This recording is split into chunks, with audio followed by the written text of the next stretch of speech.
asambleísta Fernando Bustamante.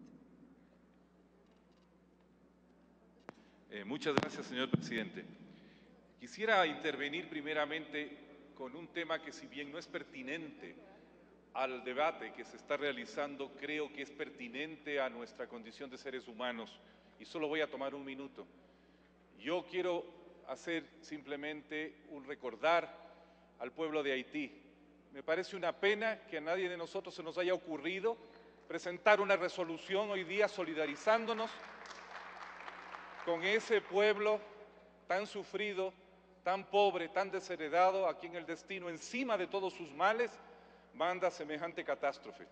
Yo creo que este país debería ponerse de pie para ir en socorro y ayuda en la medida que podamos, y esta asamblea, por lo menos, con una resolución que habrá que hacer en la próxima sesión del Pleno infaltablemente, y un exhorto a nuestras autoridades para que movilicen todos los recursos que la fraternidad y el buen corazón nos permitan tener para ayudar a nuestros hermanos haitianos, a quienes yo personalmente guardo en mi mente día a día, minuto a minuto, en este momento tan trágico para su historia.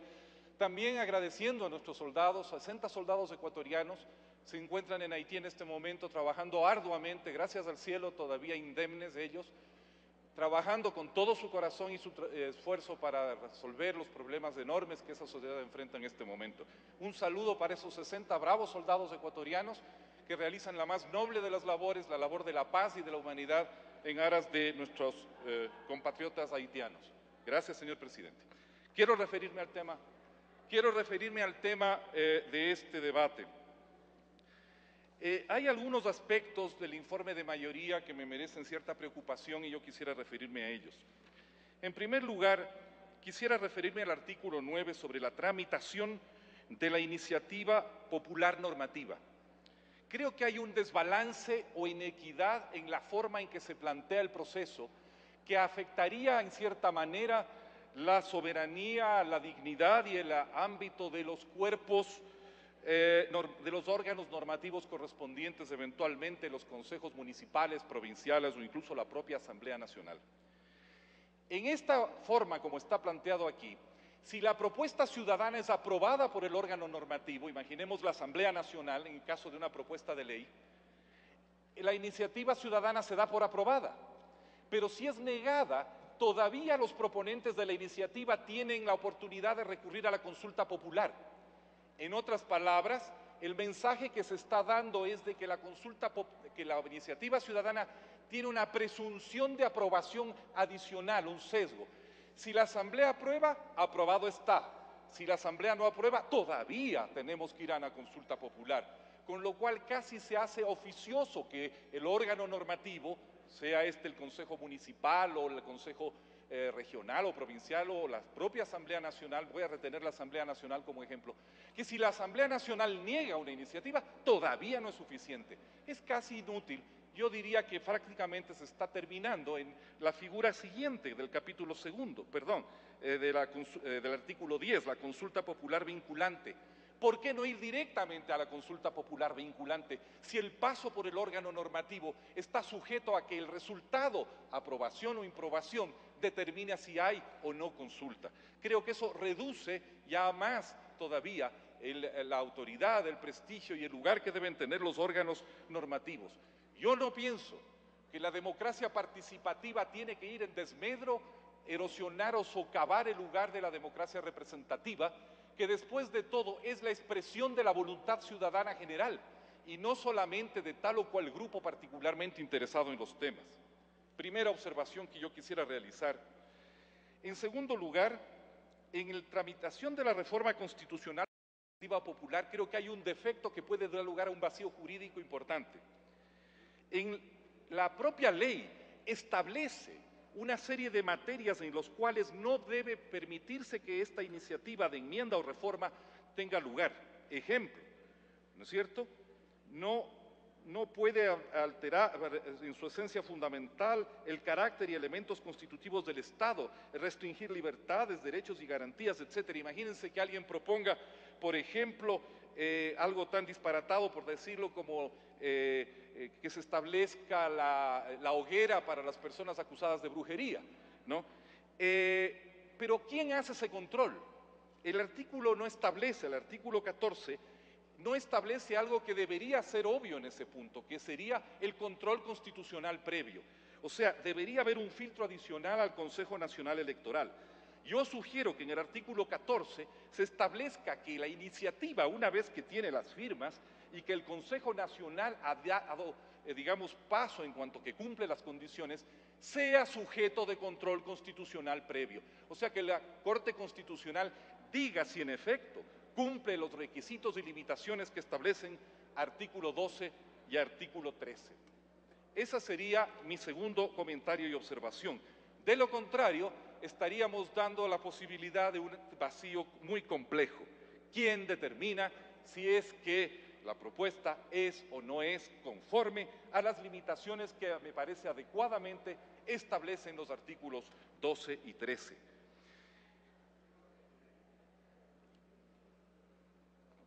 Quisiera también hacer mención a un tercer punto que quisiera discutir. Es el tema de los derechos de participación de los ciudadanos extranjeros. En el artículo 2, inciso 3, se establece que las personas residentes en el Ecuador tendrán estos derechos de participación ciudadana y otras formas de organización que puedan promover libremente las personas. Pero personas residentes en el Ecuador es cualquier persona que se encuentre residiendo en el Ecuador en un momento dado. Es necesario, a mi juicio, establecer en concordancia con el artículo 63 de la Constitución que estos derechos se extienden a las personas extranjeras residentes en el Ecuador siempre que hayan residido legalmente en el país al menos 5 años, textualmente del segundo inciso del artículo 63. Porque de lo contrario, imagínense, podríamos organizar una gran asamblea en una ciudad fronteriza o pueblo fronterizo, trayendo en gran cantidad ciudadanos extranjeros de un vecino provincia de algún país limítrofe.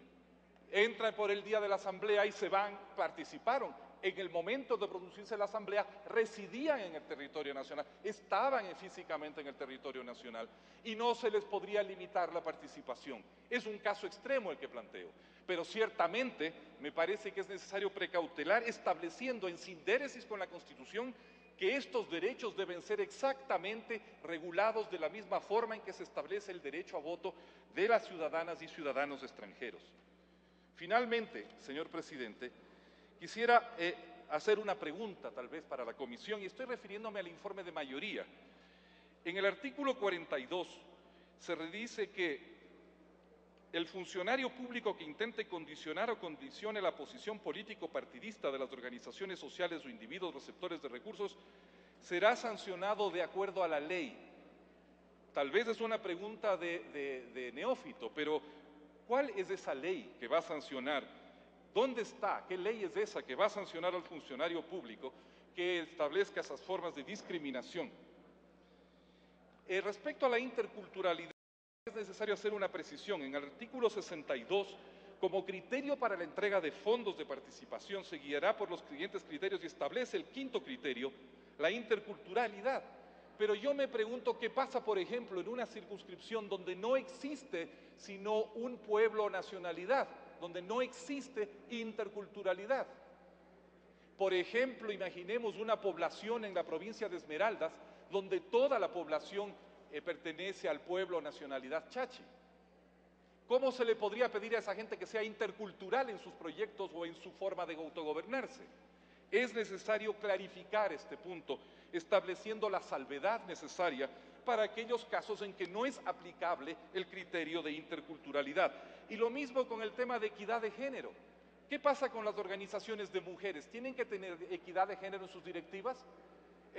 CONAMU tendrá que tener 50% de hombres en su directiva para que pueda ser acreedor de fondos para la participación ciudadana.